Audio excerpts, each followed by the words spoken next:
Good afternoon again, everybody. We're here, our topic is financial services, financial institutions, fact versus fiction. We've got a great panel. They've introduced themselves, but let me one more time go around.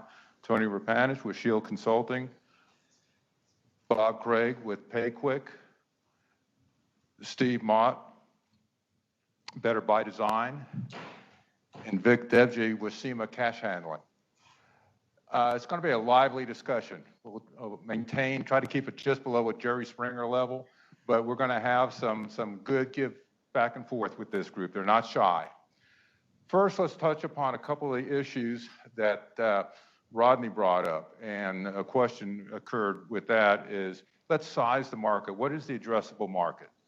And first, let's talk about the revenue potential, both from the licensed side, and let me charitably put this, the unlicensed aspect of it. So when we're looking at how much is available out there, what's the cash flow going to be on an annual basis, let's look at it from the license perspective at the state level, and then potentially when federal regulation catches up, what would be the total addressable market potential out there? Tony, want to start us off? Well, I mean, I think the number that Rodney gave us is probably the, maybe unfortunately, the lower end of the spectrum. You look at the numbers that New Frontier Financial puts out.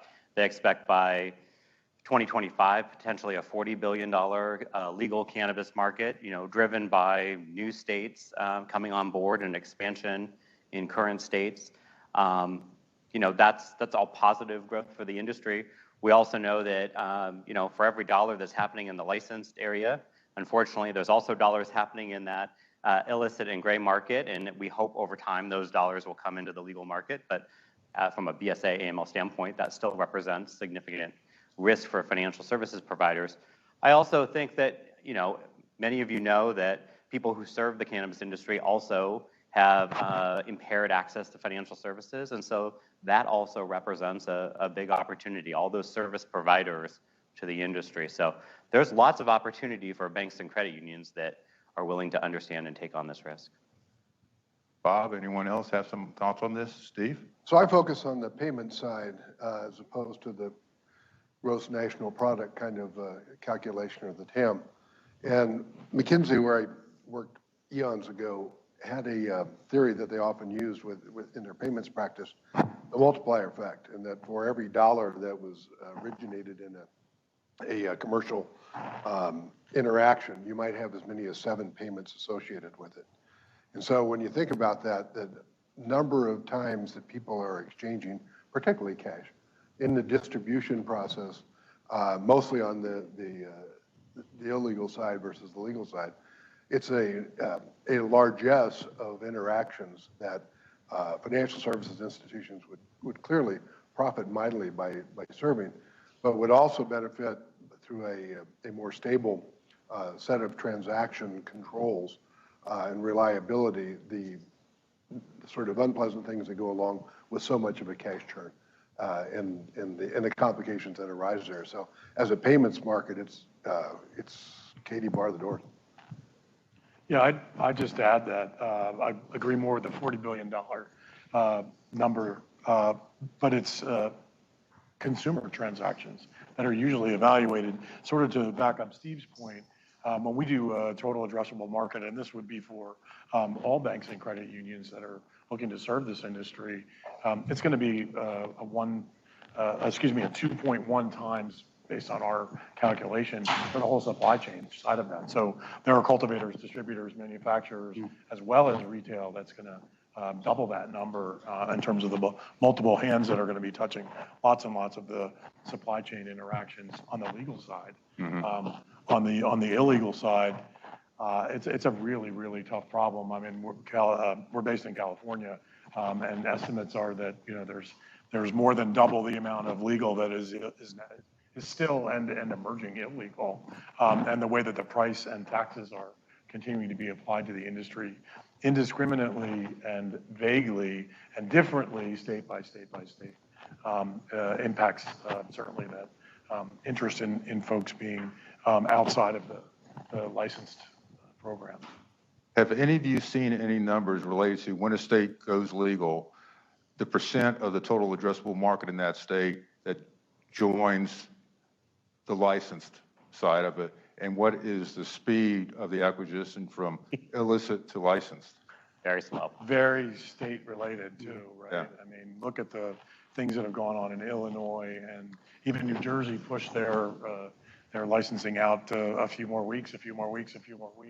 And New York is grappling with it right now, trying to primarily go social equity Right. as the way to move in it. They're also granting, in New York in particular, licenses to hemp providers and letting the hemp providers now do more full THC. They're doing 125 hemp conversion licenses available now. So it's really state by state. Great. I've heard 4 to 8 to 1 in that range, and I think that's probably at least that. Okay. Let's talk about what was brought up earlier too, the number of FIs out there that are actively marketing, have created business units to go after marijuana-related businesses versus those that may be categorized due to SARS reporting. And we've heard anywhere from maybe 200 upward to the top total of 700, 200 credit unions, 500 banks. Thoughts on that? Yeah, I think from my perspective, I think the issue in terms of addressing the MRB space from a credit union perspective is what's the value, right? What are they trying to add value apart from traditional banking? Because these are fundamentally unique businesses, right? And they have different requirements and different expectations. So I think that the success in the credit union space to address the MRB market is going to be based on how fit for purpose can those services be for that specific market rather than be traditional to the broader commercial customers that they may have. I think we would estimate there's about 250 banks that have active programs. I think the good news is as you see late legalization come to individual states, you see pressure put on individual bankers. You know, you have board members now who all of a sudden say, well, you know that strip mall I have, I think I want to lease that to a cannabis operator. Oh, well, we weren't going to bank cannabis. Maybe we need to talk about that. So it's driving conversation. So legalization in New York and New Jersey will drive more banks to consider, and as we see continued expansion in other markets. But I think that FinCEN number grossly overstates the supply of banking. Yeah, I'd agree. And Peter and I were laughing earlier. It's like, how many banks are banking cannabis? And the answer is 100%. They just don't know it. But your question was better phrased than that. Your question was, you know, who are actively pursuing, and I think your number's pretty accurate. I think there are many that, you know, can have a program by using third parties too, and that's something that we operate. And also programs like Shield help them get to that space where they can decide, I want to do this, you know, for 10 clients or whatever the board's comfortable with, 100 clients or $10 million in deposits. You know, each individual, as Director Hood described, is going to have to make their own risk and appetite decision. I would say in the credit union space, most of what they're interested in is serving the owners and the employees, I think, and that's where it's going to be most lucrative and fill out the coffers of their current charters. And that can be very lucrative, whereby the cannabis business operating may not be as lucrative as they think. Mm-hmm. And yet, we're focused on the small guys and the extraordinary opportunity that exists for them, and wondering how do you light the fire and grow the thing. But I'm also seeing, as you and I have discussed in a recent webinar, there's a top-down interest that's starting to form. Not so much on the consumer side of the big banks, but on the business side of the banks, who are saying, you know what, this is legitimate business, it's new business, it's all profits to us if we can figure out how to serve it. And you've got a schizophrenia that exists in most of the great big banks, the banks that own Zelle, the banks that to some extent also own RTP by the clearinghouse, the real-time payment piece. But the thing that stuck out in my mind as a seminal event that we're getting to where we need to go was in October at Money 2020, a big financial services conference. And the guy who runs the innovation side of the clearinghouse's real-time payments program was standing around opining to a dozen people. And somebody said, do you think you'll ever take cannabis transactions? And he looked around, he said, I'll take sports bets, I'll take fantasy sports, I'll take cashless casinos, I'll take cannabis, I'll take anything that a bank wants to put over our network. I want my 4.5 cents, and away they go. And that's, to me, breaking the clouds in the sky and showing some rays of sunlight coming down. Now, those guys have huge paranoia about the reputation risk, as we all know. But there's going to be some top-down pressure. You see it in the sports betting side. You're also seeing it now in the cashless casino side as emerging markets. And they're not getting hammered for doing that stuff. And so can we come under, with cannabis, that same umbrella of opportunity where you do have now firms that can track, from the seed to the burn seed, all the way, every transaction, and it's not just a wild frontier anymore. So I think we're a lot closer than we think.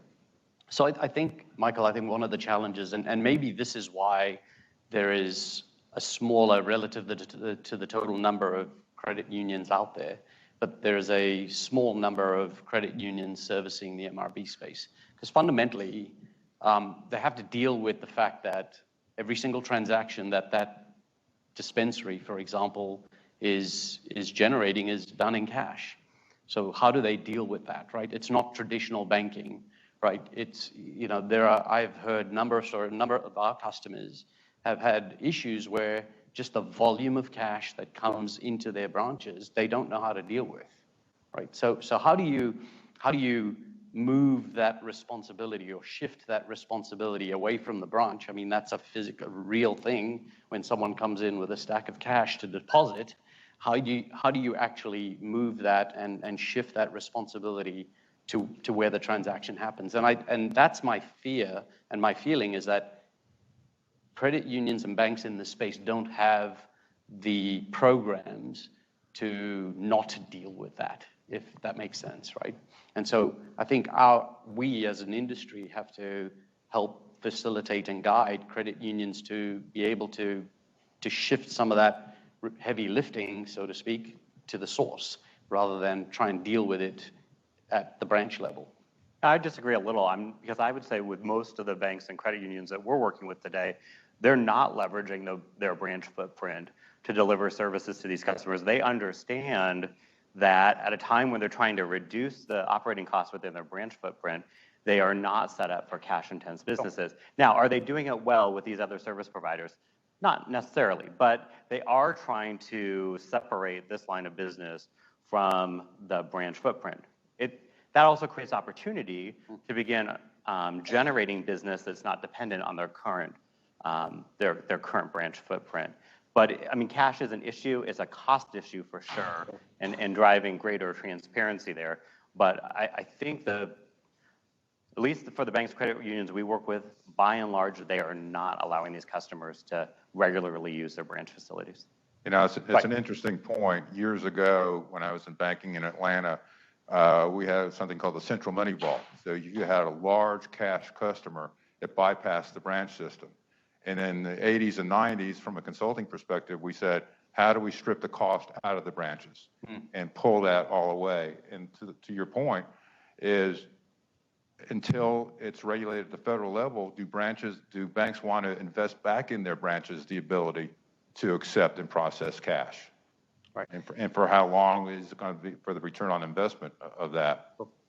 Another point, and on this fact versus fiction, I want to bring up before we go to our next topic, is the perception that a lot of banks and their boards, or credit unions and their boards, don't want to bank the business because of the risk. I had a client in Southeast Georgia, in the Vidalia, where all the onions are grown, the sweet onions. And I said, they're so conservative there is no way that these guys are going to do it. Well, I sent them a survey, and it was interesting. They said yes, number one, because the farmers would love to have another crop to augment the onion crop that's out there, to be able to rotate and have another source of revenue.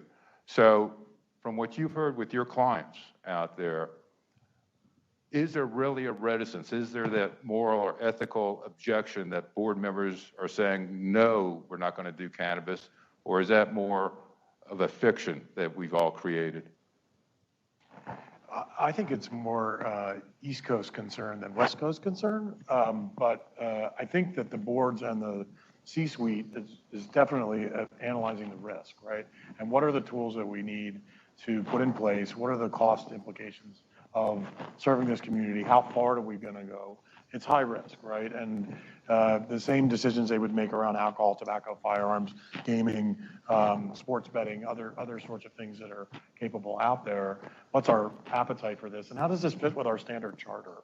And some have gone headlong into it, right? And said, I don't care if it's 80% of my deposits in my credit union right now. This is part of my community and I'm serving them. For others are going to have to make that sort of decision. So, and it can be costly, right? It's going to cost something to buy a relationship from Shield or PayQuick or others, or to build it yourself when you have no idea what the ROI is going to be on your investment. So I think there are options out there that need to continue. I'll add one more thing is, and Director Hood brought this up as well. There are 500,000 people right now that are getting their livelihood from this industry, including many people in this room, quite frankly. And we're a little bit frightened about our mortgages, our insurance, our assets that are being evaluated by banks and credit unions and investment companies that say no. And I've got many friends who've had accounts shut down, mortgages canceled by the Bank of America and other large investment companies where they've had significant balances where they say, sorry, you're in the cannabis industry. And my wife's very, very worried about this every day, quite frankly. But it's important for the credit union and banking community to continue to serve somebody who's just working for a W-2 and give them a bank account, right? And give them a loan or a car loan or a debit card or what have you. I mean, that's very frightening for people in the industry. And now at 500,000 people, what's that percentage of the population, right? 0.5%, 1%? I think you also have to think about community banks and credit unions are majority a spread business, right? 75, 80% of the money they make comes from net interest income. And so deposits have been pretty cheap the last few years. So maybe as a board, this business might make sense for us. Then I'm evaluating it almost solely on non-interest income, at least initially, because deposits haven't really been a problem for most financial institutions. Now that could change here as deposit costs rise, and that could bring more bankers back in to considering this. But what we're also seeing, maybe for the same reasons, is bankers who previously said I would never lend to this industry, or people related to this industry are now saying, yeah, those loans look pretty good. Like maybe I'll take a look at that. We know banks today that are in the market that are predominantly lending and letting other people take care of the deposit side of the house. So it's an interesting shift just from a business economic standpoint of why you would want to be in cannabis banking once you get comfortable with the risks and the costs associated with it. One last point on this. We all seem to be talking from an addressable market, the retail side of this thing. Of your clients, how many are focused, whether it's on the cultivation, production, processing, testing, transportation, parts of that supply chain? Well, what our banks overall are about one third retail, 2/3 supply chain and related parties. Yeah, and we serve a lot of vertically integrated, so they have multiple license types. Mm. Yeah, we're seeing that more and more, especially in Arizona. A lot of the operators in Arizona came from, the cultivation space and then evolved into dispensaries and so on. So you see a lot of that vertically integrated type of operator in Arizona, whereas in Oklahoma, they tend to be very dispensary focused, so on. So yeah, we're definitely seeing a lot of spread across that. Speaking for two medium-sized credit unions, who are also doing the merchant acquiring side of their business, very interested in any of these new markets. Their problem is they have old conservative people on the boards that are living in effectively a different era. And even when the C-level guys start to get imbued with the opportunity, particularly because they can handle both sides, the issuing and the acquiring piece, they're hitting the wall. The only real solution is to turn over the old fogies on the boards to younger, more progressive people. That takes a lot of time. And also, if you try to push that too hard, as a C-level guy, you could get pushed out yourself. Right. Okay, our next topic, legal regulatory compliance issues. And let's address this both among federal, state, even local ordinances that impact businesses that are out there. And how are your clients dealing with it? And let's really talk about the cost of the compliance that they're facing. Well, and I sort of look at it as the federal, state, and local banking, and then there's cannabis regulation on the other side, especially for operators, but also for ancillary businesses, tier 2s, tier 3s, that are taking business, and they have their own sort of know your customer risk there. And so there's when you put cannabis regulation and banking regulation together, you have an exponential increase in the duty for a deposit-taking entity to make sure that they comply. And so it's very complicated to the extent that you need to understand it, right? So you have to have the expertise, you need to have the people, processes, and technology to be able to adapt that. So it depends on your interest level and how far you want to go. That's sort of our perspective. The operators themselves care about things that they're measured on. So they care about cannabis regulation, right? They care about THC concentration and whatever, some of the Cole memo things like distance from schools and the things that are very, very specific to cannabis. Banking regulation, they could care less. Cannabis operators. They want you to be compliant. They want the bank to not do things that's going to shut down their accounts, right? They want to understand it, but after that, they really don't want to spend much time on it. You think about the bank director in particular who goes to some national conference, hears about cannabis, and maybe we should be doing that. And if you're thinking about cannabis from a national perspective, you're thinking about it in the wrong way. It is state by state. So you take states that have great licensing, great enforcement. That gives a lot of surety to bankers who are banking that industry that they can rely on their partners in the state to help make sure that the system is operating well and that risk is reduced. At the same time, you have Oregon now, what are they clearing, like 300 or 400? These violations, we're going to clear them off our books. You got Washington State who said, maybe we don't need seed to sale tracking anymore. Maybe we'll just go to this turn in your spreadsheet program. Well, that might be great in some regards. That might be great for the operators. But for bankers who are concerned about managing risk, if your state partners are de-risking in that way or deregulating, then that's going to increase your risk. And so I think you really have to, I don't think you can make a blanket statement across the country. You really have to say, what state are you operating in? I mean, just take Oklahoma. 12,000 licenses in Oklahoma. Are there 12,000 people that live in Oklahoma? And then on the other hand, you take Florida, there's just a handful of license holders for the entire state, and it's a big oligopoly, basically. And so very different conditions, the amount of investment, the professional management that are in that area versus what you might see in a 12,000 license scenario in an Oklahoma. So you really do have to understand your local market to evaluate your compliance risk. That's why you go to companies like Bob's.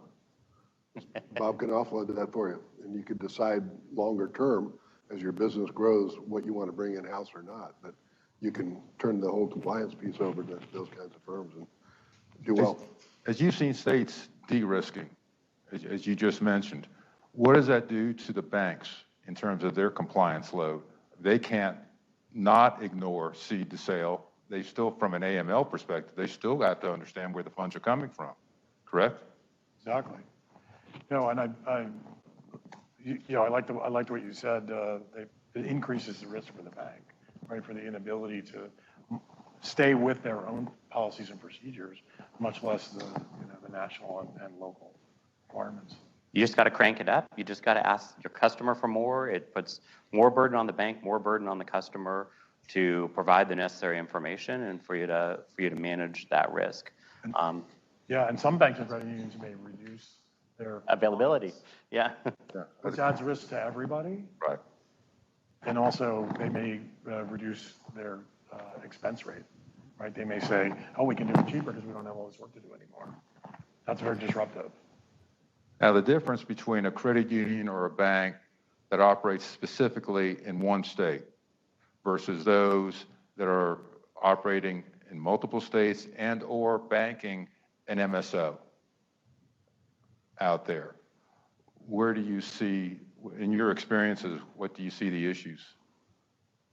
Developing the expertise at a local level. I mean, you said it as we got started, right?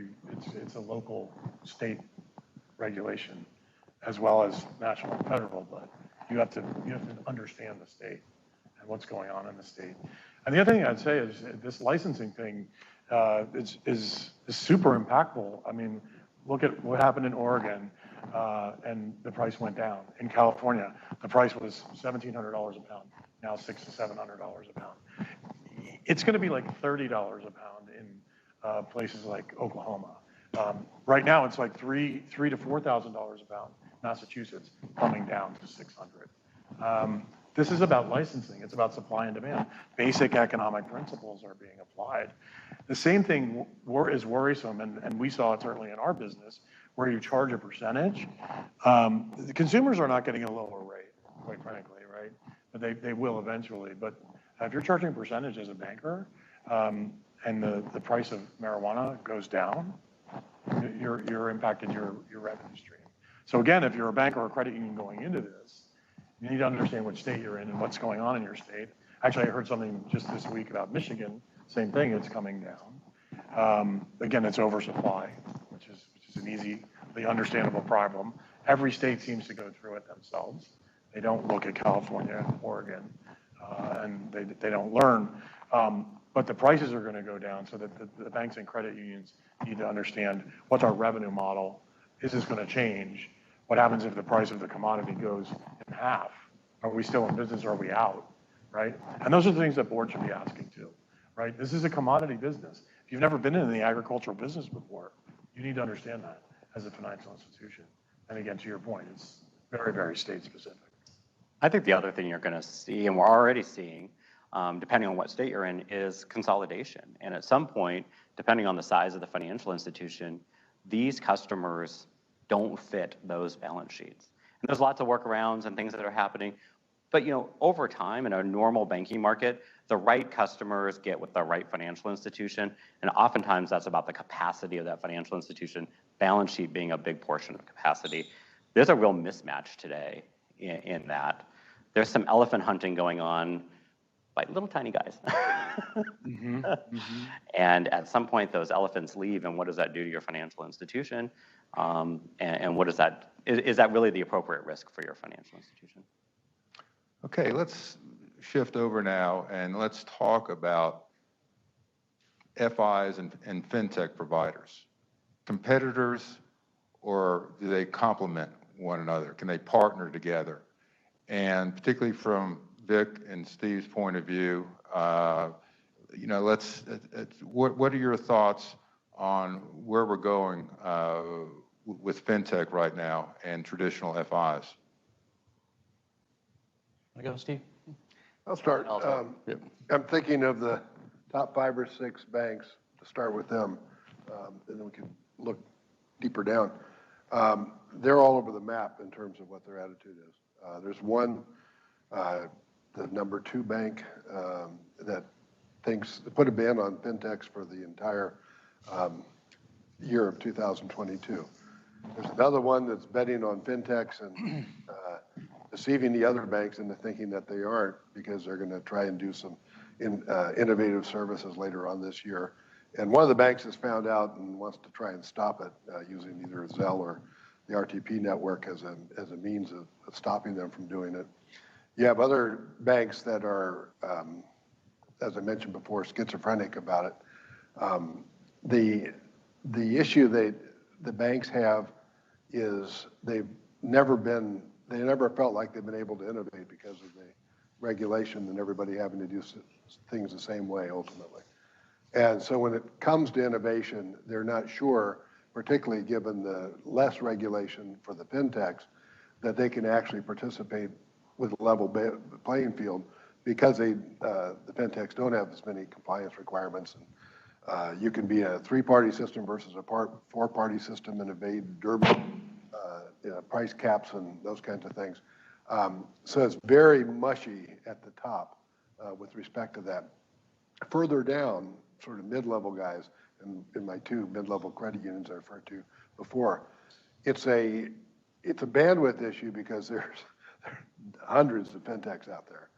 There are probably, for any given innovation, any given product line, 10 or 12 that say they have the ultimate solution.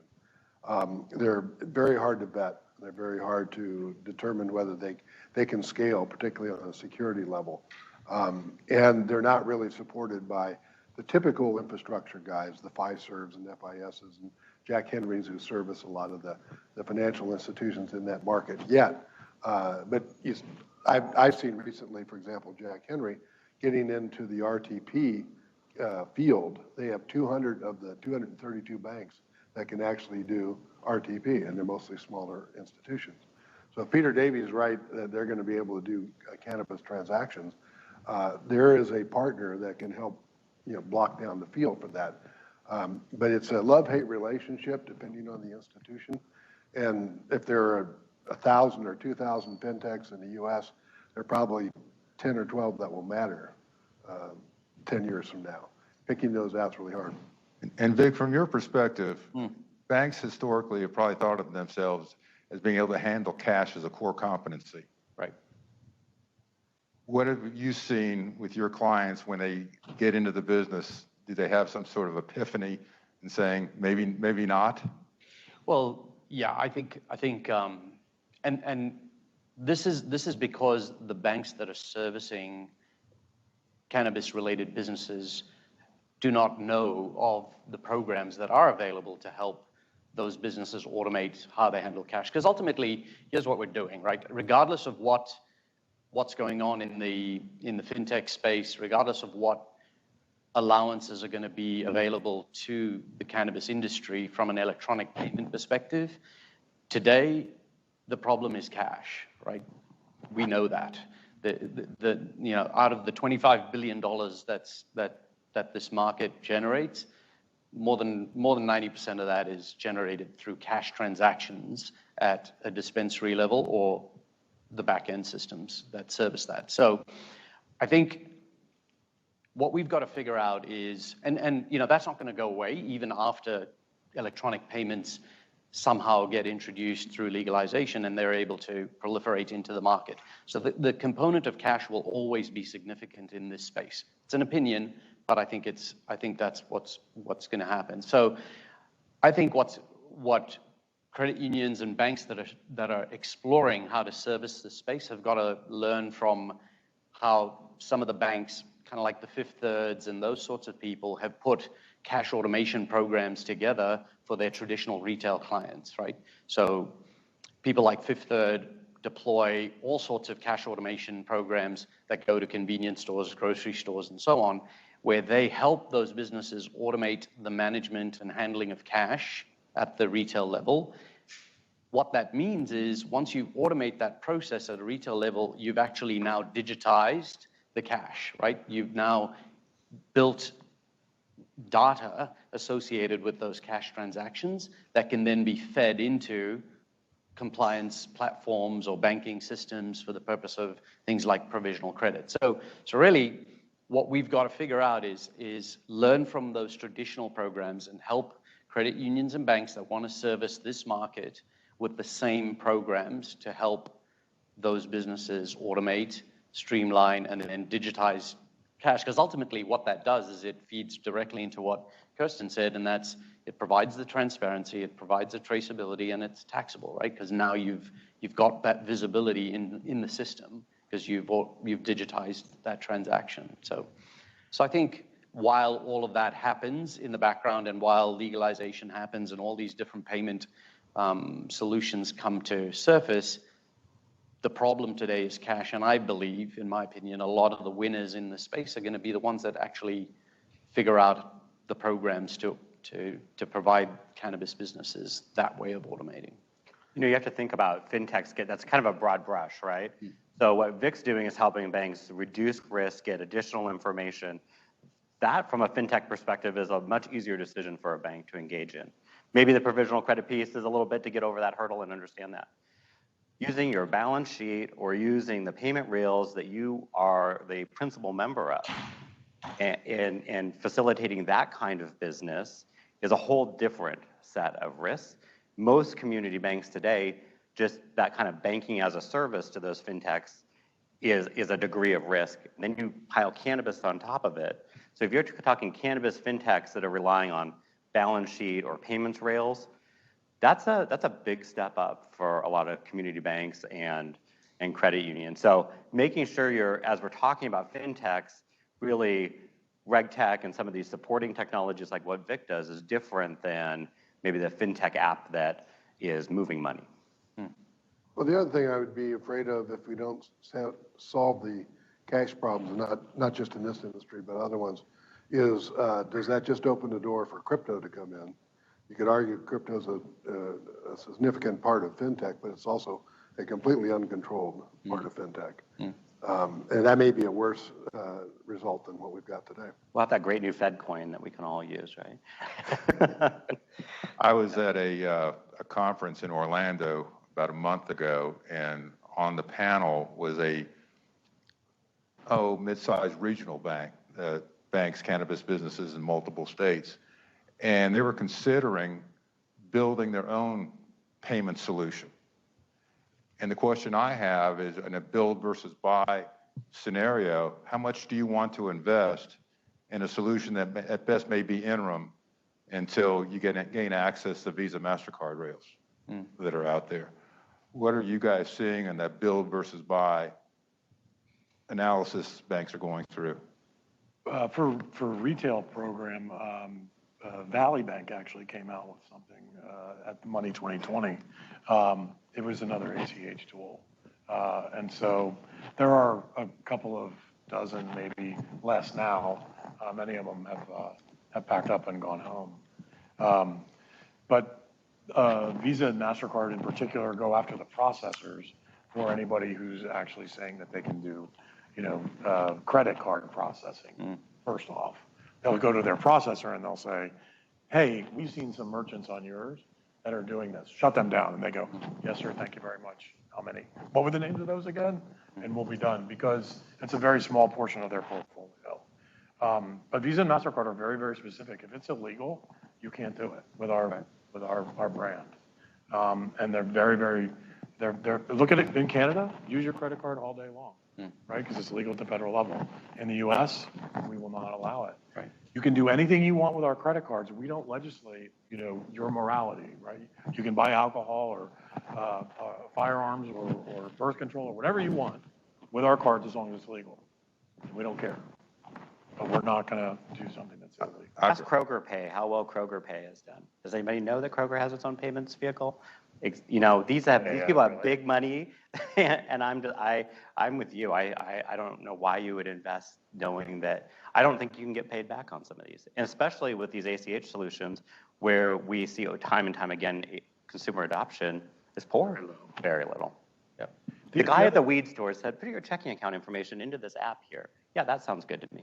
And the other thing is that the infrastructure is already in place, and Steve could probably comment much faster on this than I can, but everybody already has POS devices. Everybody already has terminals. Exactly. As soon as it's legal, boom. That's right. These nascent companies that are trying to start a debit or credit or crypto conversion or whatever. It's like a Band-Aid. I don't care as a consumer, right? I'm just taking whatever card I choose and swiping it. I just read something where cashless ATMs amount to $7 billion are running through that service right now. And yet, where's the enforcement action? Yeah. Well, let's be honest. MasterCard and Visa have said for 30 years they don't support online gambling or adult sites, but they've been accounting for 40% of each of those businesses that entire time. So there are ways that they get around it, particularly with certain issuers, certain things they can do within their networks that don't have borders. They haven't stepped up to cannabis. They've certainly stepped up to sports betting with some limitations, cashless casino with some more limitations. But Their problem is I don't think anybody there understands cash management and at the ground level where the stuff happens. So they're a little afraid of it. But if you look at what Visa did with crypto, oh, we can support crypto because we get 2 transactions when you load it and when you unload it. We like that. So don't be surprised to see them try to figure out ways to get into this market with less than economically efficient solutions. I mean, is cashless ATM illegal, or am I just violating the contract that I signed with the network, and the network who would enforce it also is making money? Except for the fraud. If you're MCC, MCC switching, that's fraud, right? And at ease, the proprietors went to jail. But that wasn't cashless ATM, was it? No, cashless ATM. That was MCC switching. Right. Yes. I'll be interesting to hear the next panel in terms of the regulators and where the regulators or the examiners, specific examiners are going, looking at this, or are they? Are they leaving it up to Visa, MasterCard to do enforcement, or are they surfacing violations themselves? If they're a merchant acquiring bank and using a bogus MCC code on these transactions. Well, does the NCUA care if their bank's merchant is using something that's not according to the association rules? I'm the RDFI. My risk is low. Yeah. I mean, yes, I want to make sure the total amount of money I'm getting makes sense with their total sales, but as the RDFI, what's really my risk? That just, it's more of a regulator question than to where you were going with it. Kirsten, there's a question for you for your panel. Okay. Gentlemen, any closing statements before we go to Q&A? Any great pearls of wisdom? Yeah, I mean, I just think it's back to what Director Oates said, and we've all said, is as a FI, you need to analyze your risk and tolerance and ROI and all the other things that would make you want to go into a new industry, right? That's the easy answer. And I agree, and I'll build on that, and that is that I truly believe understanding the nature of those businesses and what's important to them today, not what's important to them when they become a normal in the sense like a traditional retailer. What's important to them today? What are their pain points today? Being able to serve that, I think, is going to go a long way to helping the members of the NCUA grow into this space. I also think as financial services professionals, we don't have to be pro or con cannabis. What we are pro is that businesses in our communities have access to banking services. We also know that cash-intense businesses that don't have access to banking are going to be piling up cash, and that's a public safety problem.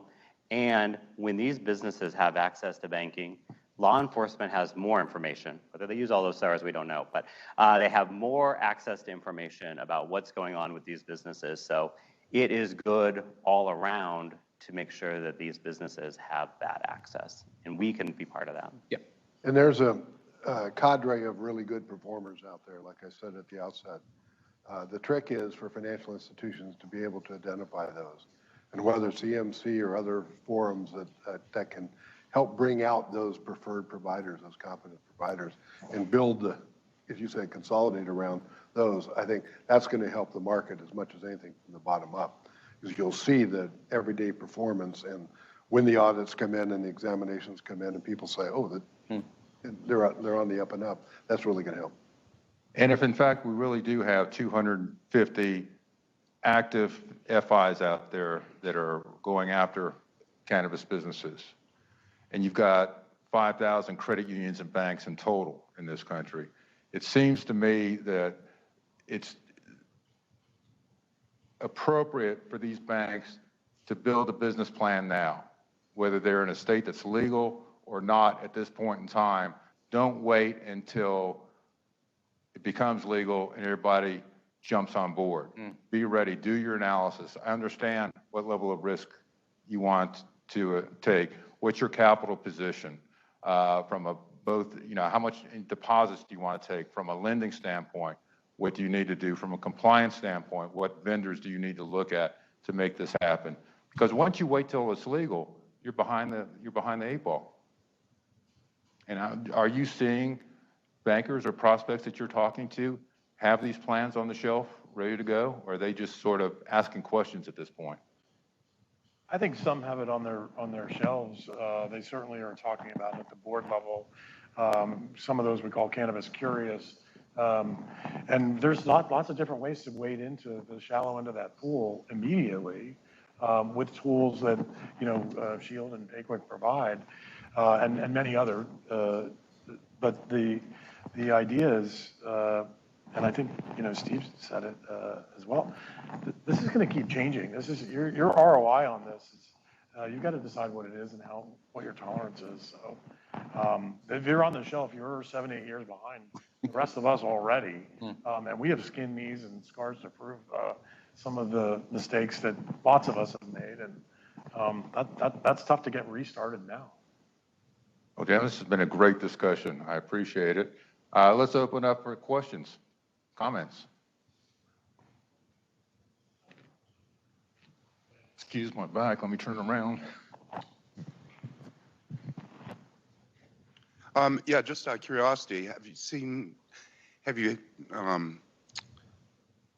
any lessons learned from some of the other countries, which directions they've been going? I'm thinking of Canada, Australia, Britain, because they've been pursuing this for longer than we have and have a little bit more open type of activities. But I just wondered if anyone had put together lessons learned that we might apply to our in domestic industry. We only operate in the U.S., but we watch Canada pretty carefully.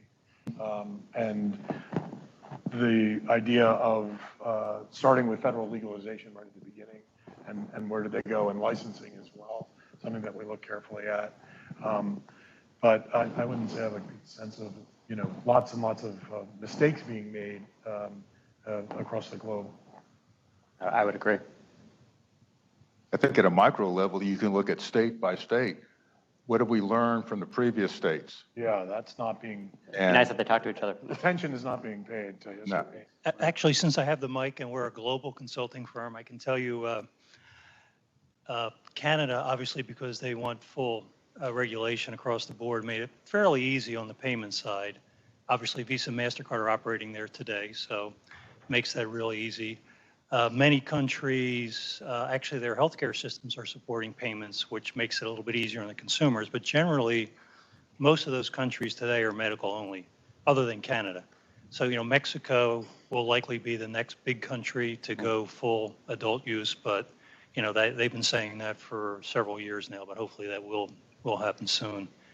But, yeah, most of the lessons learned on the payment side are really, within the U.S. because it's just such a fragmented system. I do have a question, but I was thinking of something Bob said. We do, I don't mean this to sound like an advertisement, but it will. We do work all across the U.S., so we've worked in just about every jurisdiction, mostly helping literally hundreds of clients get licenses. And typically, there's a lot of focus on, looking at the background of the owners, trying to get back to who the natural person is, understanding where the money's coming from, how you're going to comply with all the cannabis regulations. Very, very little is done in terms of complying with payments or banking regulations. One of the exceptions is recently, one of the New Jersey applications, they have like multiple applications. One of them actually has a statement in there to describe how you're going to comply with FinCEN reg, X, Y, Z, I forget the exact number. But you just don't really see that up, and maybe a little bit more recently, but again, they're paying attention to cannabis regulations at the state level, but not so much the banking and payment regulations. And therefore we have this, for us it's great because complexity is our friend, but there's just this hodgepodge of, regulations state by state that just make it really difficult to operate. Anyway, that leads me actually to my question, which is, and I forget who made this statement. Somebody made the statement about, okay, what's going to happen next? And, when basically federal prohibition disappears. And I guess my question is, for some of you, especially who are operating, payment services today or regulatory services, there's this whole track and trace issue that's a lot different than any other industry out there. And I guess my question is, how do you see that making it either easier or more difficult for some of the big players to drop in once federal prohibition goes away? Well, I have a funny comment that I'll start with. If anybody remembers or even looked at the summaries of what Charles Schumer put forward last summer, it was more of a Saturday Night Live skit than it was a piece of legislation, possibly. But what was in there, the short answer to the question is taxes, taxes, taxes, taxes. And even Schumer said that he was welcoming taxes on imports. I can't imagine any cannabis operator in the United States being excited about imports from China and Colombia in particular for this program. There's going to be a big mess with seed to sale tracing, to your point, and additional taxing. It's just another layer that this industry is already pretty heavily abused. And they're passing a lot of it onto the consumer, but consumers are going to start going to, we're in California, and on Ventura, within 5 miles of our office, there are 3 legal and 5 illegal, right? Within 5 miles of our office. So that's going to continue to proliferate. That's what will happen. And that'll be very, very hard to police as well, because consumers are going to go, it's $40 here and $140 over here. That's just market economics. But the government's going to mess this up. Right now, even the MORE Act, decriminalization, not legalization, decriminalization, 8%. They're decriminalizing something, and then they're going to charge 8% on top of it. Like, wait, where are you getting it? How are you doing that? Right? You got your own seed to sale program, or are you getting it from the states? Anyway, lots of questions to be filled out there. I think, from a broader perspective, as it relates to cash specifically, all of the national players are pretty much getting their programs ready, so that once it is federally legal, you'll have, the Brinks and the Loomises and the Gardas of the world attacking the space aggressively. And so that's going to create a lot of what I would call democratization of cash automation in our space. So not just the cash logistics companies, but even some of the traditional banks are going to enter the space aggressively. Like I said earlier, with people like Fifth Third, who have all of these, treasury programs in place to facilitate a lot of that technology at the retail level, they'll literally just come in and start offering their programs at a national level. And so I think while that's risky for existing banking relationships, because it could democratize that relationship, I think now's the time for local state-based banks to build those programs and really build them in a way to service that customer and to build a relationship long-term with that customer, right? So the opportunity is to protect that now, because once it opens up, these big banks that have these programs are literally going to swarm in and start offering these programs that involve, technology from people like us in a big way, right? And they're all just waiting. So I think, and this is, Kirsten, an opportunity for EMC, I think we will serve ourselves better in this conversation if we get really good at numbers and be clear on numbers. So Bob was throwing out $3,000 a pound, $600 a pound, depending on your state. We were talking about number of licenses, and it might be a role that EMC can play to create some normalized sets of numbers so that if somebody hears from Bob or somebody hears from me or somebody hears from Michael, they kind of hear the same thing, right? Specific to 2 numbers that were thrown out in this conversation, and I want an award for paying attention. Michael said that something like $7 billion of transactions were occurring at the retail level through cashless ATM. Vic said that something like 90% of the retail transactions are in cash. How do those 2 numbers rationalize each other? The cashless ATM number includes industries outside of cannabis. The cashless ATM number includes industries other than cannabis. Ah, got it. Okay. So it's not just cannabis. But that cashless ATM transaction is considered a cash transaction. It is. No, what he's saying is if it's $7 billion, Right. it's not all cannabis. Right. because we only had Okay. 21 billion in legal sales last Okay. year, Right. which would be a big percentage of the market. Yeah, because frankly, I knew they were heavy cash businesses, but to say that we're doing a $3 billion business annually this year, and it's 90% cash, that's a huge public safety issue, right? I mean, people are moving cash in ice cream trucks to hide it. Oh, yeah. I mean, I don't know of a dispensary that's not fundamentally being paid in cash. I mean, it's the only way they can accept payment. I mean, I think Vic said it earlier that, well, one, this is probably going to remain a cash-intense business for the foreseeable future. Even with, the card brands coming in at some point, there will be a percentage of consumers who just decide, this I'm going to pay in cash. And so we need to build infrastructure, and it exists in other industries. C-stores, casinos, there is a way to handle cash-intense businesses. And it's making sure that the banks that are serving that market today understand the tools that are available. Because also to Vic's point, there's some banks out there who do a really good job of that. They're just not in the cannabis space. Right. And I feel there's a myth or there's a perception that the only way you can get visibility and transparency and all of these things is if the transaction is electronic, right? And I don't think that's the case at all, right? Because part of what we do is convert the physical handling of the cash into a digital piece of information, right? So I think, we generate transparency and visibility at the time the transaction happens.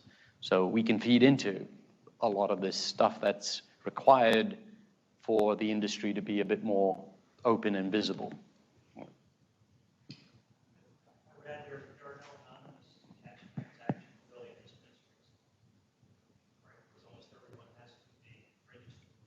Yes, absolutely. Yeah, you have to register. Well, thank you all. Let me add this last piece of irony, KYC. What's a positive of having experienced owners, operators, and managers, by definition in the cannabis industry, means they've been operating illegally. So how does that affect KYC decision and compliance? So it's interesting. It's a consultants and lawyers full employment bill going forward for the next several years. That's right. Thank you all very much.